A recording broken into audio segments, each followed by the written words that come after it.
the end of the last session, we suggested you made a list of the best times you've had with your children. They almost certainly involve good examples of what we're going to look at today, communicating, and so relating with our children. First, let's listen to two very different reactions to a group of youngsters.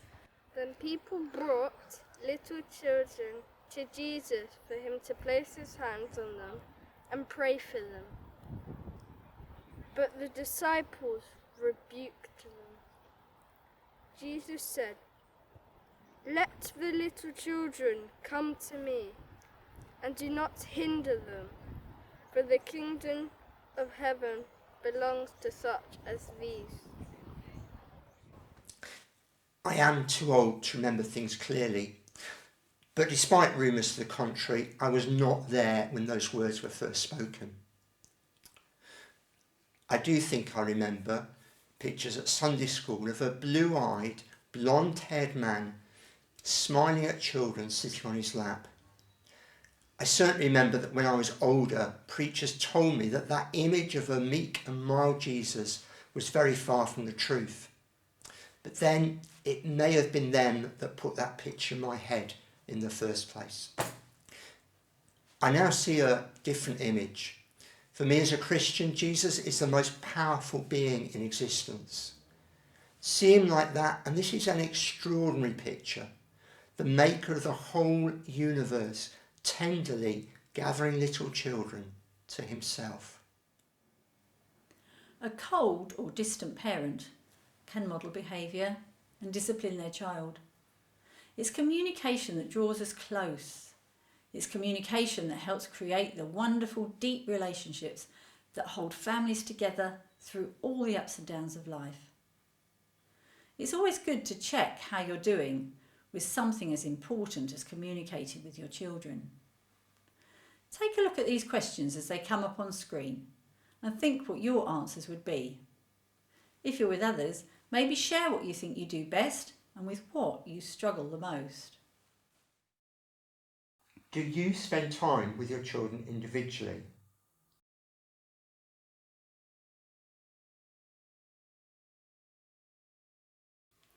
Do you tell your child you love them?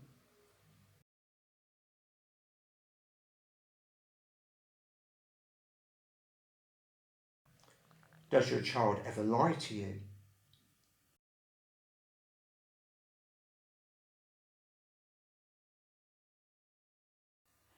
Does your child hide anything significant from you?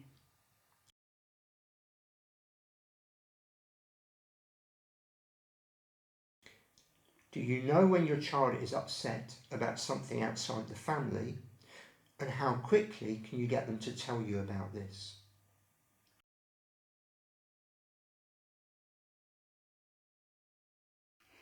How do you react when your child expresses views about which you feel uncomfortable?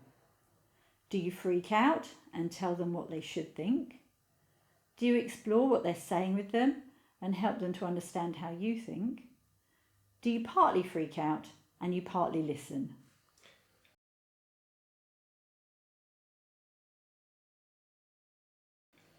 How often do you say sorry to your child? Is it often, sometimes, or never?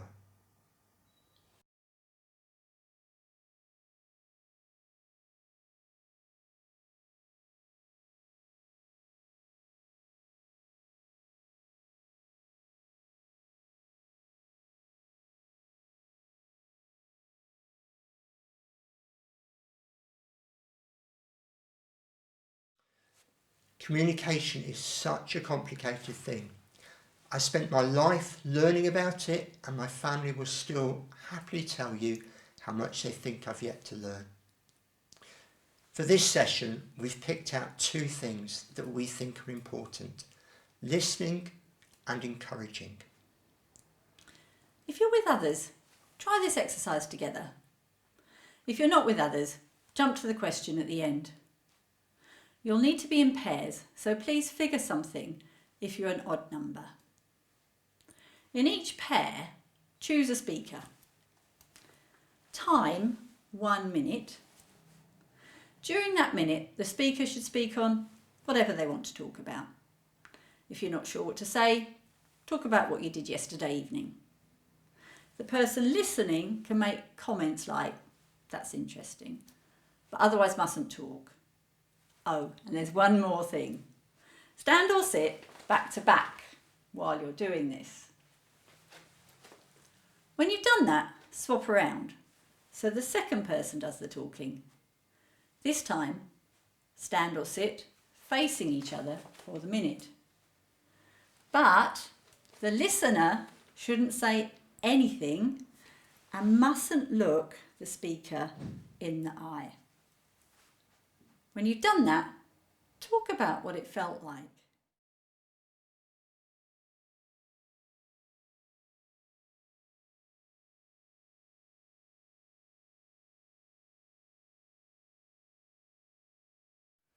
I'm guessing you found that difficult when you were the speaker, and 60 seconds probably felt like a long time. Now try the exercise again, but this time face each other, and the listener should listen and act as they would normally. After a minute, you can swap roles. When you've finished, talk about what you found helpful when the other person was listening.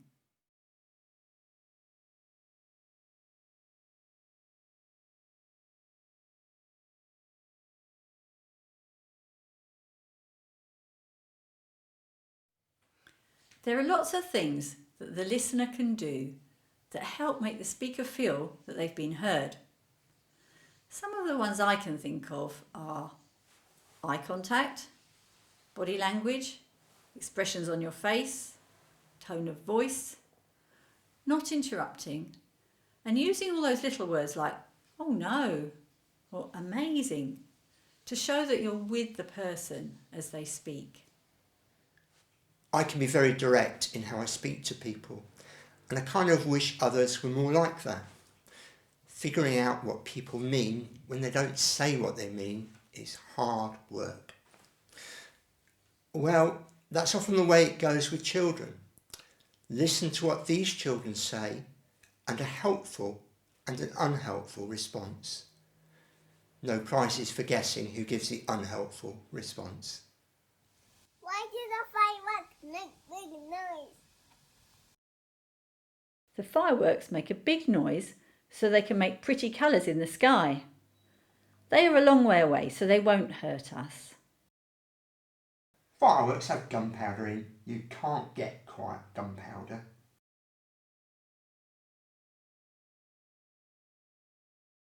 I just got my 4th Gold Star Award.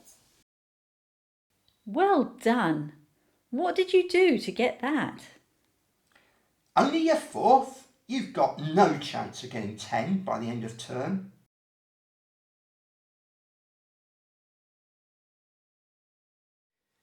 Listening isn't just about using our ears. It's also about trying to understand what may be behind the words. Let's move on to encouragement. The goal of encouragement is to help a child to become better at something. It gives them hope and helps them to develop. Sometimes encouragement is confused with praise. Praise is more general and can help people feel good about themselves. So if you say, "What a wonderful painting," you're praising a child. If you say, "I love the bright colours you used for the flowers," you're encouraging them to think about how the choice of colours makes the painting work, and so helping them to paint well next time.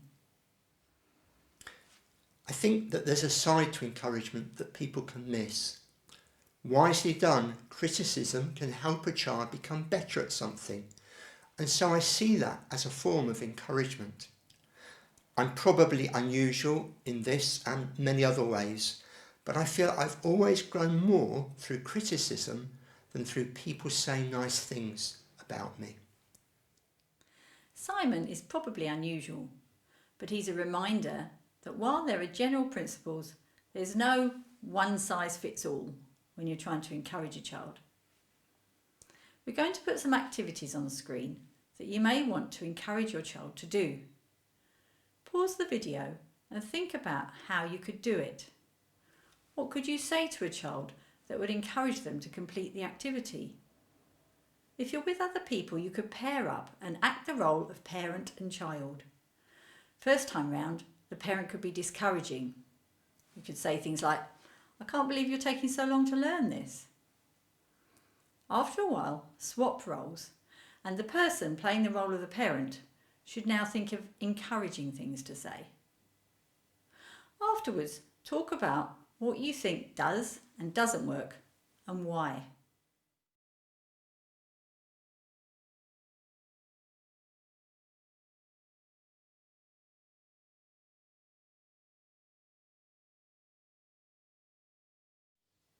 You may have noticed that our daughter Zoe struggled with speaking clearly when she was younger.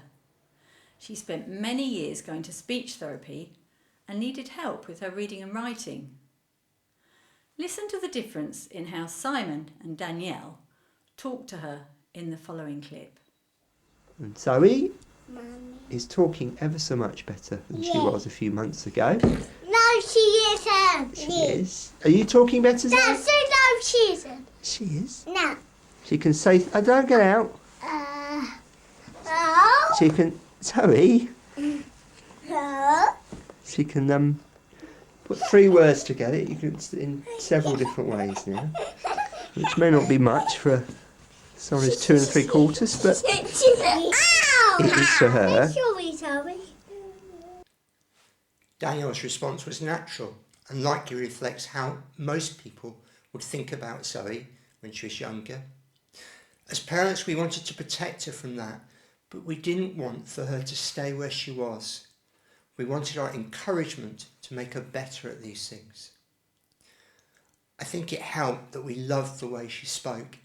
So many times she brought smiles to our faces because she said things in such creative ways. Perhaps that's key.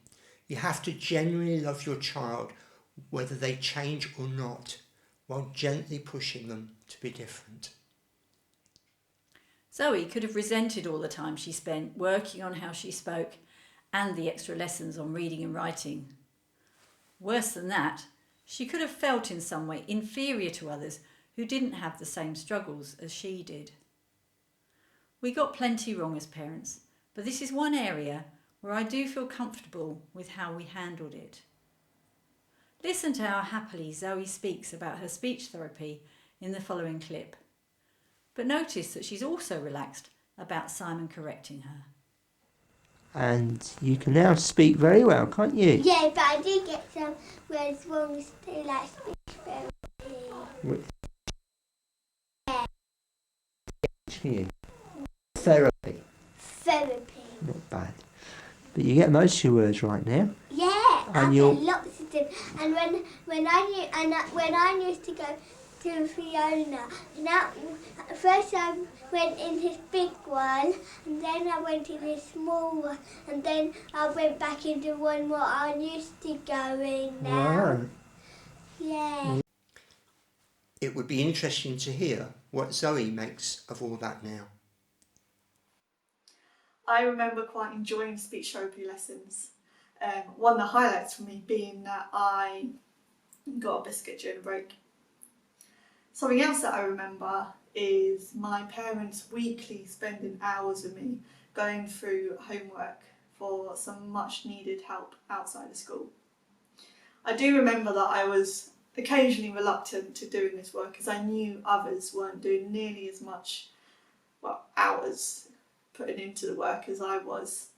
But I do know that it has helped me in the long run, and I don't nearly feel as often behind with others as I used to. I'll still occasionally muddle my words, we all do occasionally. With the right people, I'll also occasionally deliberately make my own words up. I find them more creative and amusing than the English language occasionally allows. Bringing the best out of your child is quite a balancing act. Encouragement is a good example of that. Somehow you have to make your child feel completely loved while also enabling them to do things better. Balancing act. It's a bit much really. We're asked to be examples to our children, to give them clear, effective boundaries and to apply consequences when they cross them. And somehow we're also expected to listen and encourage them as though we have all the time in the world. Oh, and did I mention we're supposed to do all that while we've had less sleep than we've ever had in our lives? Here's a little reminder that none of us manage to keep everything in balance all the time. Well, I asked for don't! Yes. I asked for a hat and I put it... I can't hear you. Yeah? Well, these snowballs.